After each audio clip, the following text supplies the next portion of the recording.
Welcome to the Free Will Show. I'm one of your hosts, Taylor Sear. And I'm your other host, Matt Flummer. In this episode, we'll talk about Frankfurt cases, thought experiments made famous by philosopher Harry Frankfurt that try to call into question whether we really need alternative possibilities in order to have free will and be morally responsible for what we do. Our guest in this episode is Carolina Sartorio, and as always, if you have any questions that you'd like us to address in our Q&A episode at the end of the season, feel free to reach out to us through our website, freewillshow.com, or through social media. Thanks for listening. Enjoy. I'm happy to introduce our guest today, Dr. Carolina Sartorio. Carolina is professor of philosophy at the University of Arizona, and she's published many articles, not only on free will and moral responsibility, but also on agency more generally, and on the metaphysics of causation. She also has a book called Causation and Free Will, published in 2016 by Oxford University Press, and I just learned it's recently come out in paperback.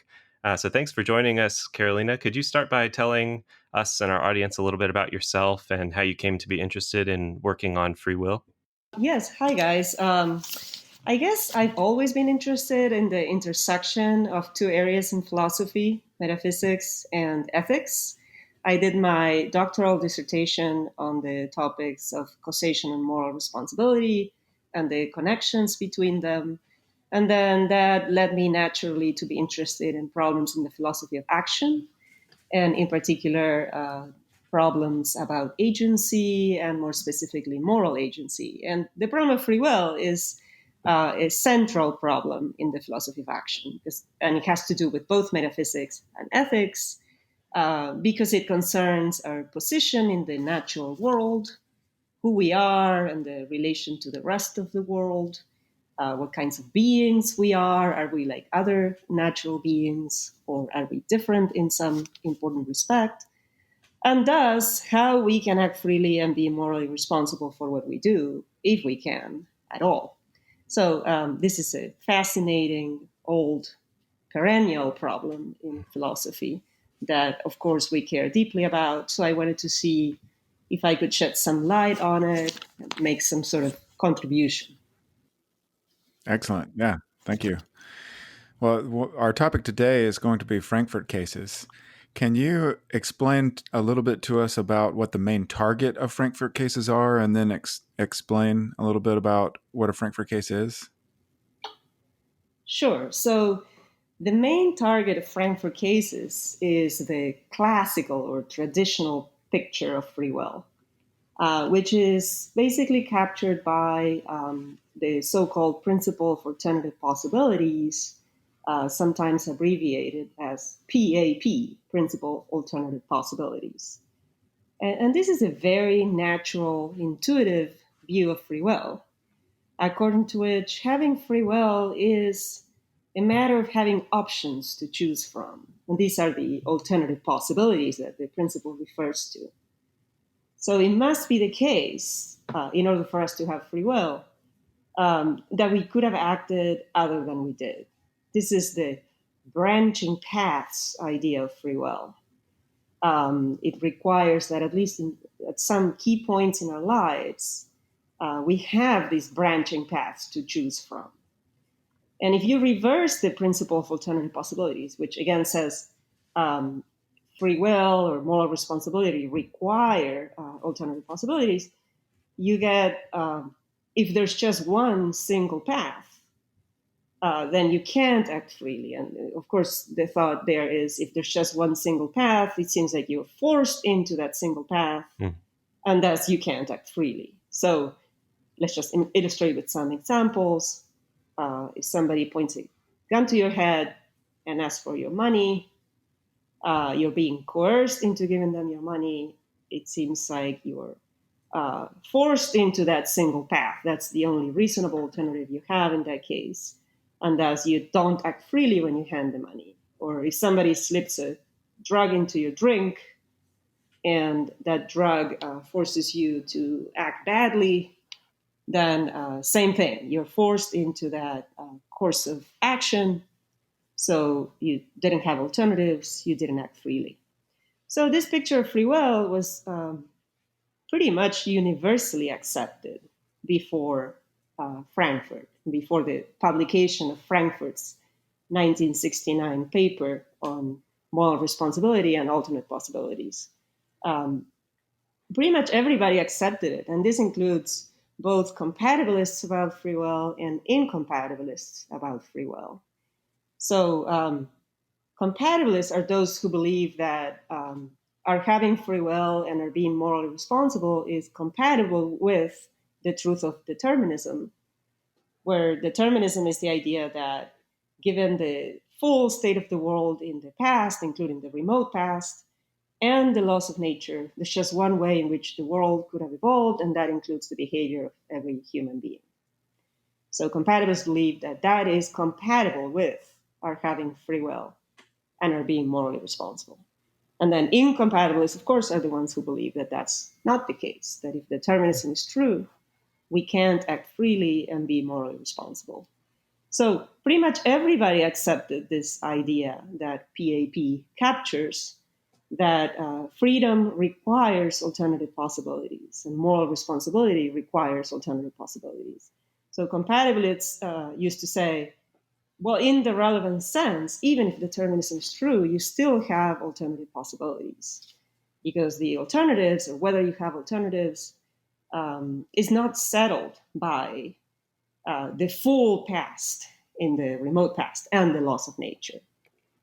That's not what determines whether you have alternatives in the relevant sense.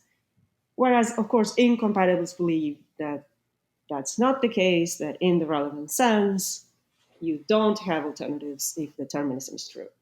So whether PAP, the principle of alternative possibilities, is true or not, is really central to this really important debate in the free will literature, which is the debate between compatibilists and incompatibilists. And in particular, it's a lot easier to be a compatibilist about free will.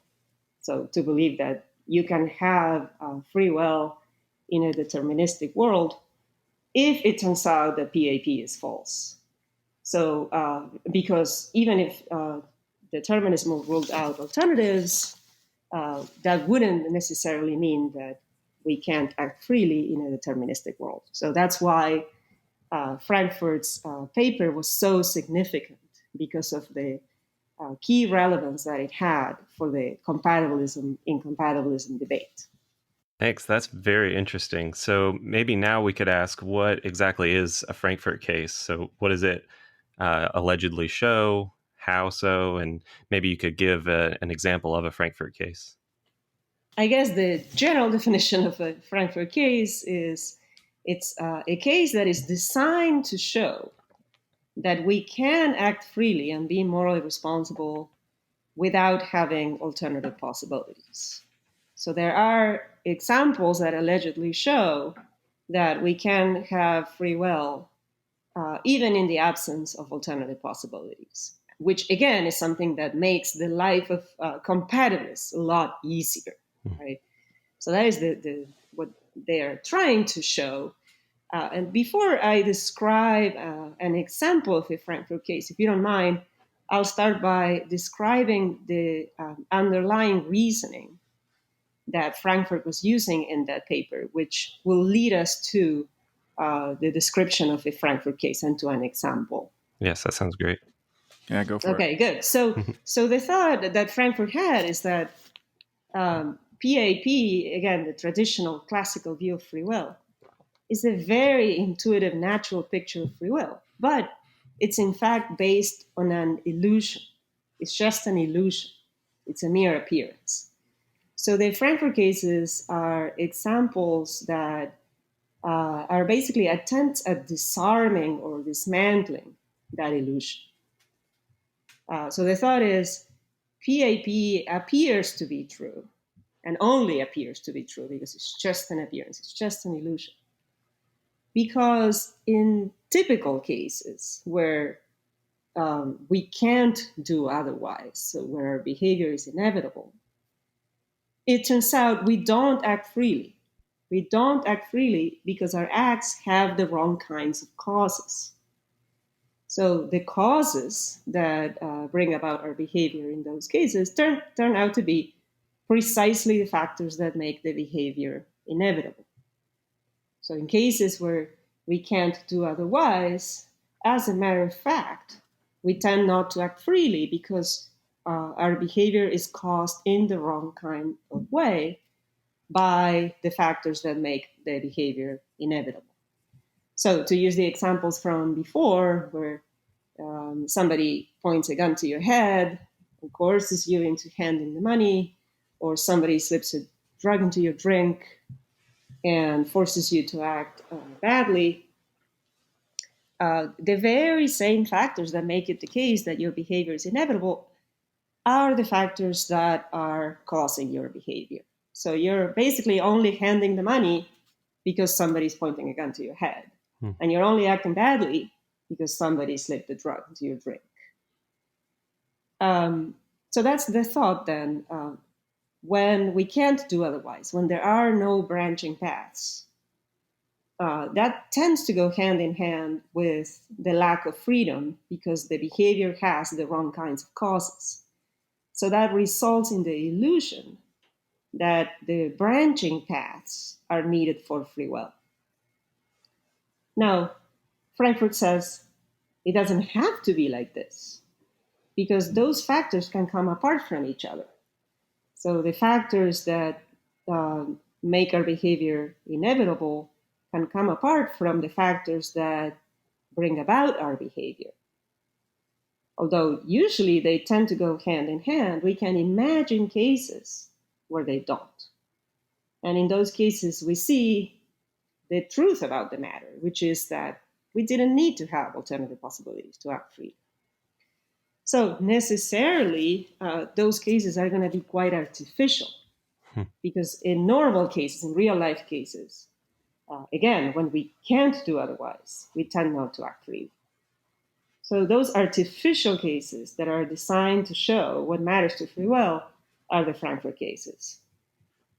So the thought is, imagine that Mary lies to Susan, her friend, and she does so for her own reasons. So she's a bad friend, and she lies to her friends all the time.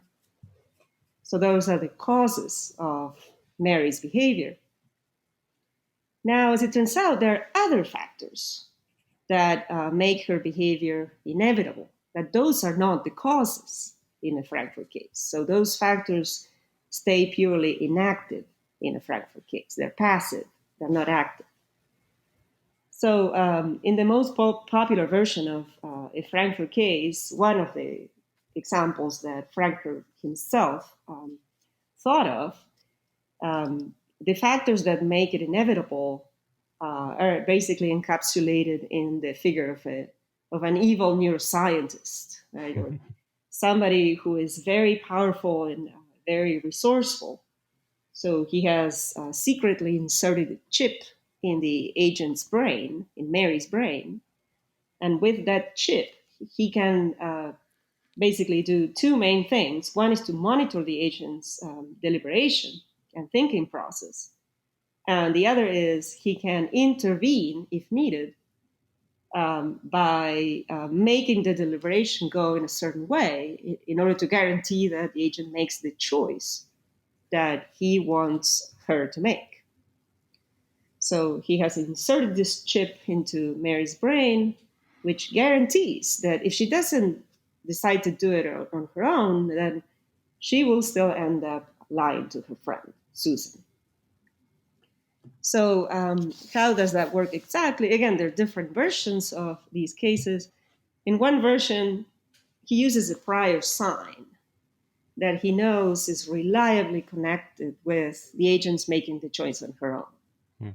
So imagine that whenever Mary is about to lie to her friends, she blushes. So in this case, the neuroscientist can see that Mary is about to decide to lie to her friend on her own because Mary just blushed at the relevant time. So on that basis, he decides, I don't need to intervene.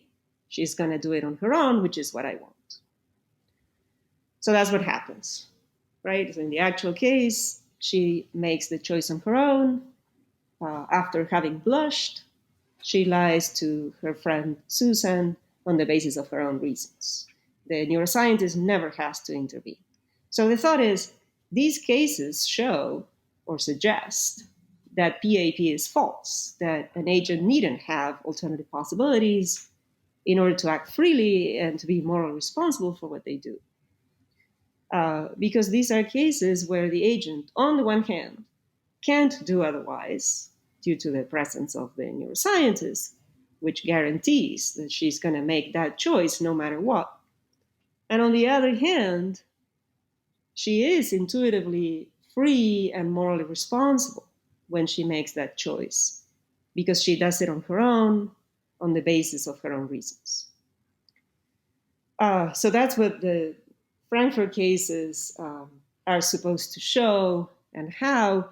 And again, part of the reasoning that Frankfurt had in this paper is that these very same Frankfurt cases, or the reasoning that leads to the Frankfurt cases, can explain why PAP seems so intuitive. And they help dismantle that illusion, which is just an illusion. So it's an illusion that can be explained away, just like when you think about, I don't know, a visual illusion, right? So you put a pencil in water and it appears to be crooked when you look at it, right? And you can't help but look at it and it's crooked, right? It appears to be crooked, but you know it's not, in fact. With PAP, something similar happens. So in normal circumstances, the factors that turn our behavior inevitable are the factors that make the agent act. And of course, in those cases, the agent doesn't act freely. So that results in the illusion of PAP, according to Frankfurt. Thanks. That's helpful. I think a lot of people think of Frankfurt cases as simply presenting a counterexample to PAP, just showing that this necessary condition on freedom and responsibility that a person, an agent, have alternatives, that principle is false, because here's a Frankfurt case, where an agent lacks alternatives and yet seems morally responsible. But I think it's helpful that you're pointing out that maybe the cases do more than that. They attempt to show why a principle like PAP would have been so attractive in the first place, why it's merely an illusion. Mm-hmm. So thanks. Exactly. Yeah. Mm-hmm. Yeah. That's exactly right. Yeah. Yeah, thank you for explaining those. I've always found these cases fascinating and in an intuitive way really compelling. But not everybody agrees, right? So there's still a lot of people who haven't been convinced. What are some of the main objections that people have raised to Frankfurt cases? Right. So there's been several objections raised. Here, I guess I'll focus on one main type of objection for the most part. Given how interesting the debate about PAP is for the compatibilism-incompatibilism debate about free will, I'll talk about a kind of objection that an incompatibilist in particular could raise, right? Because again, an advantage that rejecting PAP has for compatibilists is that it makes their lives a lot easier. So an interesting thing to think about is how an incompatibilist would respond. And in particular, I guess I'll focus on an incompatibilist reply to the prior sign type of case that I described before, where Mary blushes right before she makes the decision to lie on her own. So the objection that I'm thinking of right now basically goes as follows. We would still need to fill in the details of the case just a little bit more, right? So once you introduce this assumption that there is this prior sign, the blushing, that acts as a reliable indicator for the neuroscientist about what the agent is about to do on her own, the question arises exactly how should we think about the relation between the sign and the agent's making the choice on her own? So there are basically two ways in which we can think about that relation, depending on how we vary the details of the case. On the one hand, the relation can be so reliable that it's deterministic. So basically, whenever Mary blushes right before making a certain choice, the blushing in the circumstances guarantees that she's going to make the choice to lie. So that's a deterministic relation. But we can think about it as a less reliable, but still pretty reliable relation, which would be an indeterministic relation. So the objection goes, either way, there is a problem that shows that Frankfurt's objections to PAP fail, or the Frankfurt cases fail. So if we think of the relation between the prior sign and the agent's making the choice on her own as a quite reliable but still indeterministic relation, then it seems that Mary could still have done otherwise, that she still had alternative possibilities after having blushed. It was open to her to still make the opposite choice. So, of course, if she could have done otherwise, then this isn't a case that shows that she can be responsible without any alternative possibilities. So that's one option. And the other option, remember, was to say that the relation was completely deterministic. So what happens in that case? Well, if it's really deterministic, if she couldn't have done otherwise after having blushed, then the incompatibilist could say, but then she's not morally responsible because the factors right before she made that choice that were completely out of her control, right, determined that she would make that choice. So there are deterministic factors outside her control that guarantee that she will make that choice. So an incompatibilist would not agree that in that case she can be morally responsible. So either way, there's a problem. This type of reply is usually called a dilemma reply because of the particular logical form that it has. Right? So in general, a dilemma is when you have a number of options, but all options lead to the same end result. So here there's basically two options. Either the relation is deterministic or indeterministic, but either way, Frankfurt cases fail to show what they aim to show. So that's the dilemma reply that was defended by several people, a philosopher called Whittaker, among others. Thanks. That's helpful. So either way you go, either horn of the dilemma, you end up with the failure of Frankfurt cases according to the dilemma objection.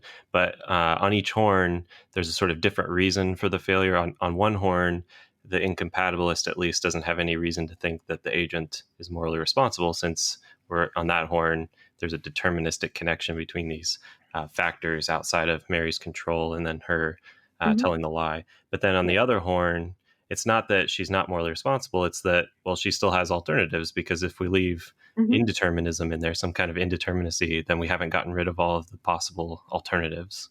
So what do people who advance Frankfurt cases have to say in response to the dilemma defense? I don't know if you want to talk about any possible replies. Well, let me just talk about one. There's more than one, but I'll just talk about one here. So one thing that people have said is that, well, philosophers are very resourceful human beings too. Right? It's not just neuroscientists who are resourceful. Right? So they have tried to think about cases that avoid this kind of objection. So basically what you want is perhaps a case that doesn't have any prior signs at all, so that we can't then ask, oh, but what is the relation between the prior sign and the agent's making the choice on her own? So these two philosophers, Millie and Robb, have tried to think about cases of that kind without any prior signs, but that still show what Frankfurt wanted to show with the original Frankfurt cases. So here the thought is something like this. Well, the neuroscientist is not just waiting in the background, right? The neuroscientist has, before the deliberation started, launched some kind of process that guarantees that at the end of the day, Mary would make the choice. This is a fully deterministic process. We can imagine, for example, that there's a signal emitted by the chip inside Mary's brain, and that started this deterministic process that will, at the end of the day, guarantee that she makes the choice. But the second part of the story is that will only be active. So that will only activate itself. That will only be the cause of Mary's making the choice if Mary doesn't make the choice on her own. So if it turns out that the agent's own reasons end up resulting in the choice, then the deterministic process won't be the cause of the choice. It will be the agent's own process. And that agent's own process, by the way, is indeterministic. So it's not guaranteed to result in Mary making the choice on her own. But it could. And as it happens, the example goes, it does. The indeterministic process started by the agent herself results in Mary's making the choice to lie to Susan on her own. So, although the neuroscientist has already launched this deterministic process, the deterministic process never does anything because it's trumped by the indeterministic process itself.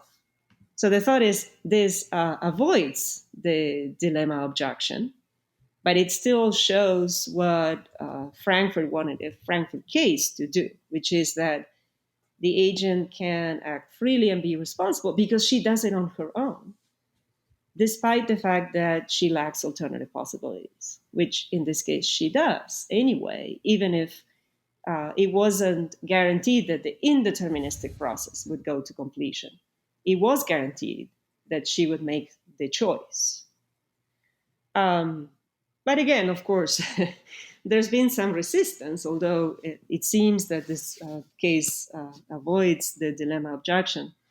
Can I ask a quick question about the Mealy-Robb kind of case? So, sure, go ahead. As I've tried to wrap my mind around exactly what kind of causal chain the case is supposed to have, so it's like this causal preemption chain. I don't know if this would help at all.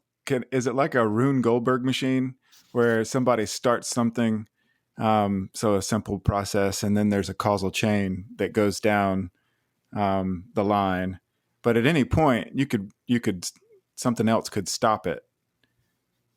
Could we describe it in this way? I'm trying to think of a real world example of this kind of causal preemption that might help explain what's going on in this Mealy-Robb case. So the thought is that so it's not like something is going to stop the deterministic process, but what could stop the causal efficacy of the deterministic process is the completion of the indeterministic process, right? So it's like the deterministic process is waiting in the background just to be causally efficacious. And it's really hard to think of a real life case of that kind.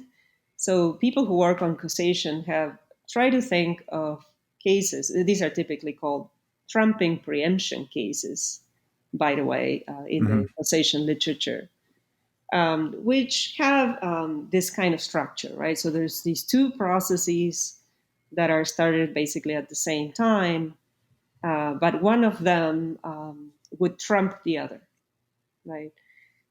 If it goes to completion, that by itself would guarantee that the other process would not.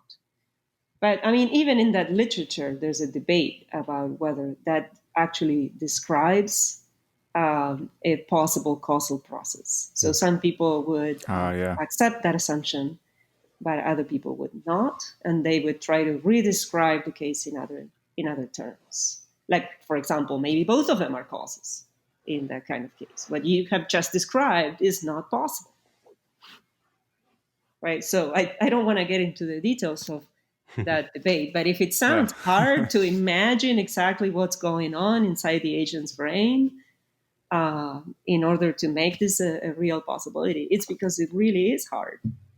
But again, these are not cases that are necessarily supposed to describe what happens in real life, because in real life, as we said before, the factors that make the behavior inevitable typically are the same factors that result in the agent's behavior.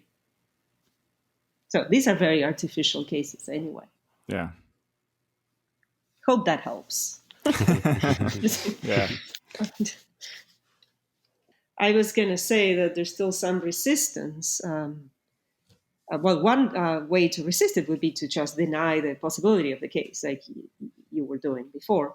But Yeah. another possible way to resist this would be to say, but in the case that you have just described, which perhaps does represent a real metaphysical possibility, the choice is still determined, right? What is not determined is how the choice will be brought about, if by the indeterministic process or by the deterministic process.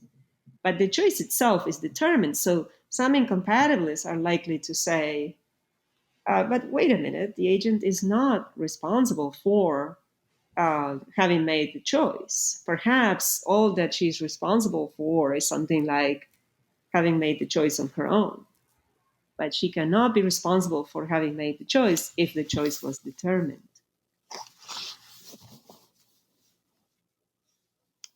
And the debate continues, of course. Yeah, of This course. is a very lively debate with all sorts of moves and counter moves to this date. Okay, so what are some of the main takeaways from the debate about Frankfurt cases? So why are Frankfurt cases so important to the philosophical study of free will? Right. So I think this is a question that deserves a lot more attention that has been given in the free will literature. So Frankfurt cases have been, of course, very popular, and there's been this incredibly lively debate about them.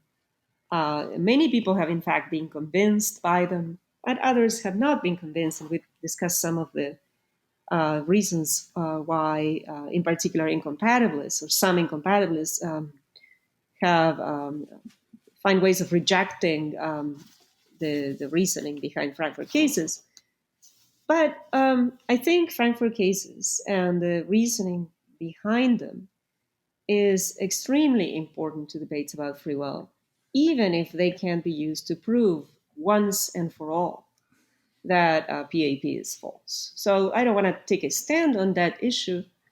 But I think that even if it turns out it's impossible for a compatibilist to come up with a good example of a Frankfurt case that is likely to convince or that should convince an incompatibilist, right? So even if that's impossible, Frankfurt cases are still important for debates about free will because there are different roles that Frankfurt cases play. So in addition to there being direct counterexamples to PAP, cases that show explicitly that we can act freely in the absence of alternatives, they can basically be used as a more indirect strategy to both undermine the intuitive appeal of PAP and to motivate an alternative view of free will.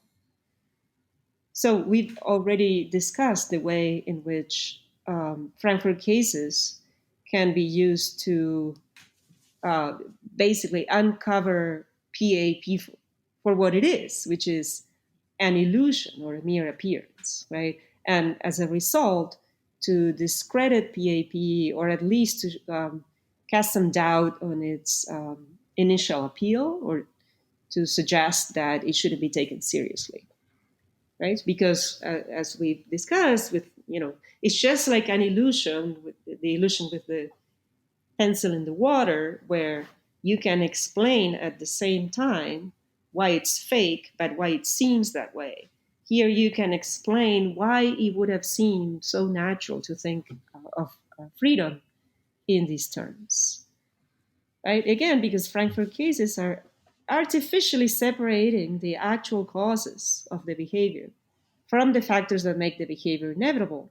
And in so doing, they help identify what Frankfurt would say are the truly relevant factors, which are just the actual causes of the behavior. That is what mattered all along to our freedom. So in so doing, Frankfurt cases, or the reasoning behind them, can help uncover the simpler truth that was hiding behind PAP, which is that it's just the actual causes that matter. We already knew that actual causes matter to free will, by the way. Mm-hmm. Right? So that's not news. Of course, it matters to your freedom and responsibility, how the particular way in which you make your choices and you perform your actions. So the actual causes matter. But what Frankfurt's reasoning is adding is this idea that that is all that matters. That the picture of free will that we should believe in is the simplest possible one, according to which nothing else is required. In particular, alternative possibilities are not required, which, as we've discussed, results in much better prospects for compatibilism. Hmm. Because it turns out that then all you have to look at in order to determine whether agents act freely or are responsible is the actual causes. And it might be that you don't have to look at the remote causes, right, in the remote past in combination with the laws of nature. It might be that all you have to look at is whether the causal chains go through the agents themselves in the relevant kinds of ways, and whether they avoid other wrong kinds of ways, such as the coercion case that we described before, for example. So this is the picture that I like about free will, the picture according to which all that matters is the actual causes. And I think Frankfurt cases, or the reasoning behind them, can really help promote that view, and at the same time that it can discredit the motivation behind PAP. Does this view of free will require a different conception of responsibility or basic desert, or can your view capture what we want with that, with in terms of moral responsibility? No, it's not supposed to capture a different view of responsibility. It's the same kind of desert-based responsibility. I think that is the view of responsibility that Frankfurt scenarios are working with, or they can be working with. And what we're interested in capturing there is the relevant notion of freedom, or the relevant notion of control that is needed for us to be generally deserving of certain responses, right? To be generally blameworthy or praiseworthy for what we do. Yeah. I don't know what else I think I should say about that. Yeah, I guess the thought I had in mind was, when we blame someone, we're kind of expecting something, or showing that we say that you should have done something else instead. But on the actual sequence account, where there is no alternative possibilities, do they just shrug their shoulders and say, well, I couldn't have done anything else? Right. So that is a very different, or quite different kind of objection to the actual sequence views that you can definitely raise. And it also has to do, I don't know if this is how you were thinking about it, but with the odd implies can principle, right? So if you're blameworthy, then you ought to have done otherwise, but that requires that you could have done otherwise, right? But if you don't have alternatives, then you couldn't have done otherwise, which means that it's not the case that you ought to have done otherwise. So then how can you be blameworthy for what you do? So different actual sequence theorists respond in different ways. So one common line of response is to say, basically, blameworthiness itself does not, being blameworthy does not require that you ought to have done otherwise. That would be one way to respond. Another way would be to reject the odd implies can principle. Yes, you ought to have done otherwise, but the fact that you lack alternatives is not a problem for that if the odd implies can principle is itself false. And some people even use the Frankfurt cases as examples that allegedly show that the out implies can principle is false. So there's different ways of responding, but I guess Frankfurt would say, that's just, when you say, well, without alternative possibilities, I can't be genuinely blameworthy for anything, you are yourself under the grip of PAP, under the illusion that that is what blameworthiness requires, the branching paths. And that illusion is something that can be explained away in the way that he suggests. So think about cases where those factors are artificially separated, and think about how you feel about the agent in those cases. Well, you still feel that the agent is blameworthy. So it can't be the case that blameworthiness itself requires the branching paths, if that is how we think about these cases. I hope that helps. Yeah, definitely. Somewhat. It's really hard to see outside of PAP. I think that's what he would say. Yeah, it's such a natural part of our intuitive conception of freedom and responsibility. But it's false. I would say. Yes. Well, thank you for discussing this with us. Where can listeners go to follow your work? Sure. If you go to my University of Arizona webpage, I think it's sartorio.arizona.edu. Mm-hmm. You can find links to all my relevant works. You can find a link to my book, Causation and Free Will, and also to several other papers that I have written on this topic and other related topics. So that would be the best place. Okay. Yeah, we'll make sure to put that in the show notes too. Okay, thank you. Yeah, that sounds great. Yeah, thanks, Carolina. And thank you all who've listened to this episode. Stay tuned for the next episode, in which we talk about a challenge for compatibilists, the manipulation argument against compatibilism. Our guest will be Dr. Dirk Pereboom, the Susan Lynn Sage Professor of Philosophy at Cornell University. You'll want to stay tuned for that.